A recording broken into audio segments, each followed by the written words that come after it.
early on, Bobby and I, along with many others, began to question the motivation for being in Vietnam. By the way, I visited there too in a peace delegation. So back in the mid-60s, Bobby and I took part in a march here in Seattle that was organized by the American Friends Service Committee, anti-war. So we got involved on this early on, and we did not see any justification for the U.S. going into Vietnam.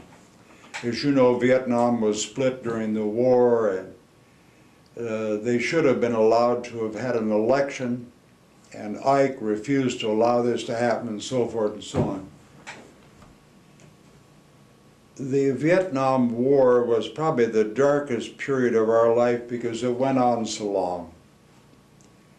And back in those days, the TV used to show so much of the horror of Vietnam nightly on the news. And we used to watch the Vietnam news eating supper, and we're lucky we don't have ulcers. But we both became active. Bobby and the Seattle Women Act for Peace. They put on a demonstration when John Kennedy as president was out at the U. And we were in innumerable peace marches here and active with the Friends and with other organizations. I've been to peace demos on the Vietnam War in San Francisco and Washington, D.C., and it was a horrible period. And then in '89, an acquaintance of mine who was a draft dodger,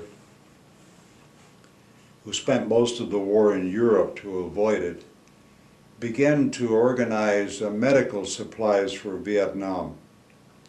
And then he began to develop groups of people to go over and visit, peace delegations. And so Frank Wilkinson, the head of the anti-HUAC movement, and I were in one of the delegations.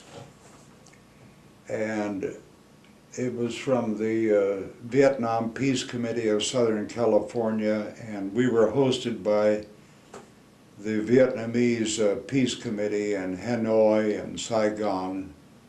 And so we spent 3 weeks there and visited hospitals and cooperatives all the way from the border to China down to the southern end, and were treated royally. We often used to marvel that given the horrendous crimes our country has committed against these people, that they were able to treat you so humanely, but that was our experience. I only recall one negative experience. We were in a park one night in Hanoi, and a drunk guy berated us as Americans for the war. But otherwise, we were treated superbly. They knew we were all peace activists and so forth, but one of the great crimes, what we did in Vietnam, killing something like 2 million people, ruining their ecology. I know in a hospital in Saigon, a doctor took us into a room where there were misshapen fetuses in alcohol containers, the result of Agent Orange. It was a very, very disgusting revelation of what our country has again done and what it's doing again. The devastation that we are causing directly and indirectly around the world.